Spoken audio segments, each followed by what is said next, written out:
Bonjour à toutes et à tous et bienvenue sur le coin sport et pop culture. Et pour ce troisième coin comics, aujourd'hui on va vous présenter The Witcher générique.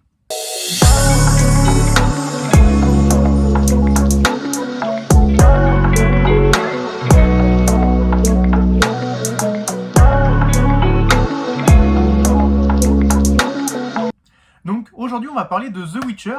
Alors The Witcher en comics, c'est sans dire compliqué, on va dire que c'est assez particulier parce que vous avez soit les éditions comme celle-ci qui sont éditées par iComics, qui sont des adaptations des nouvelles qu'il y a dans le roman. Et vous avez également chez Urban Comics, donc l'éditeur de DC Comics en France, des comics The Witcher aussi, comme celui-là, mais on en parlera une prochaine fois, qui eux sont plus des suites aux jeux vidéo.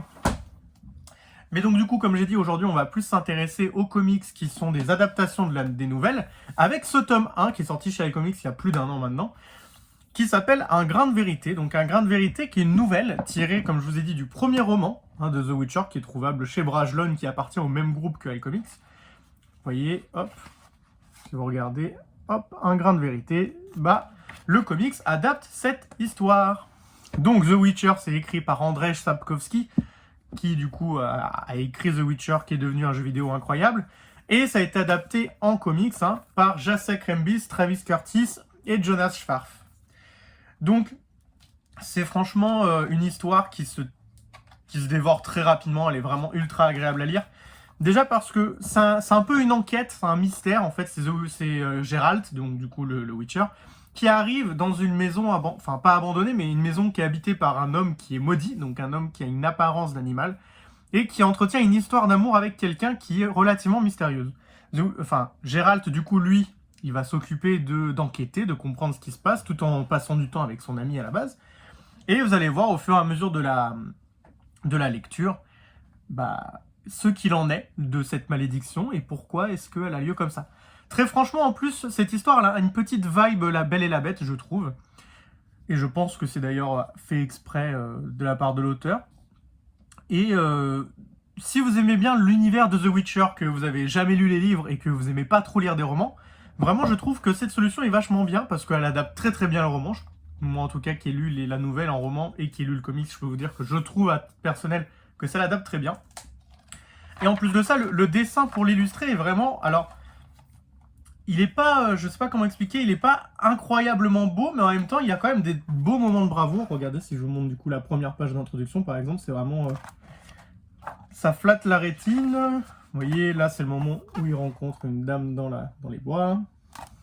À chaque fois, j'essaye, quand je vous fais des chroniques de comics, de vous montrer 2-3 planches, histoire de vous donner une idée générale du dessin.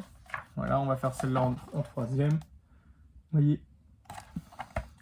Donc voilà, donc ce comics-là, du coup, qui est du coup sorti il y a plus d'1 an, comme je vous l'ai dit tout à l'heure, moi, à l'époque, à la sortie, je l'avais vu à 10 €, parce que c'était son prix de lancement.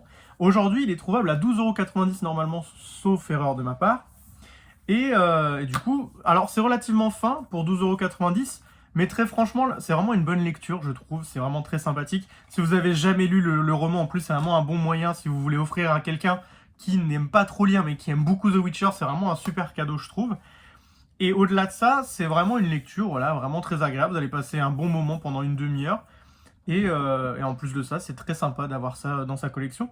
Au-delà de cette édition-là, du coup, qui est à 12,90 €, il y avait également une édition collector avec une couverture spéciale juste pour la France, qui, moi, personnellement, je trouve très très très belle. Et qui, du coup, a juste comme atout un peu plus de bonus à la fin. Vous voyez, je vais vous montrer un petit peu, par exemple, les bonus que vous avez à la fin. Vous voyez, ça fait comme ça. Et ensuite, on a quelques études de personnages, etc. Puis évidemment aussi, l'atout de cette édition, c'est d'avoir les dessins du coup en noir et blanc, en grand format.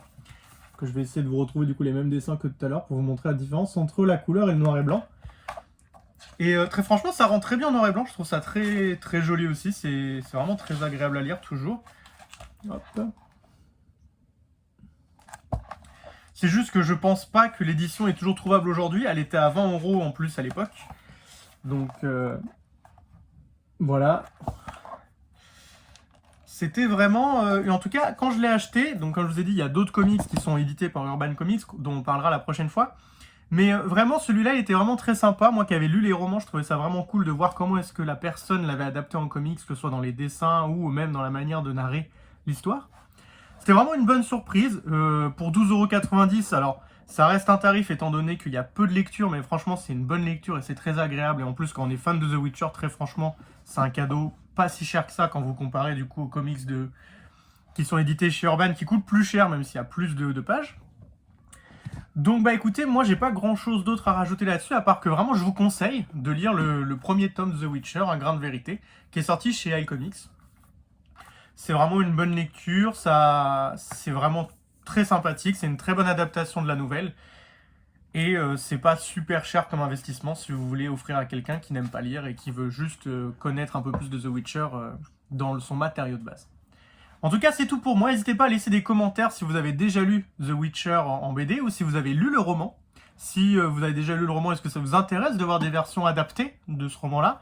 Si vous n'en avez jamais lu du roman, de la BD et que vous êtes intrigué du coup par le fait de pouvoir découvrir The Witcher autrement qu'à travers un jeu vidéo, bah vraiment, foncez vers la BD, c'est vraiment très sympa.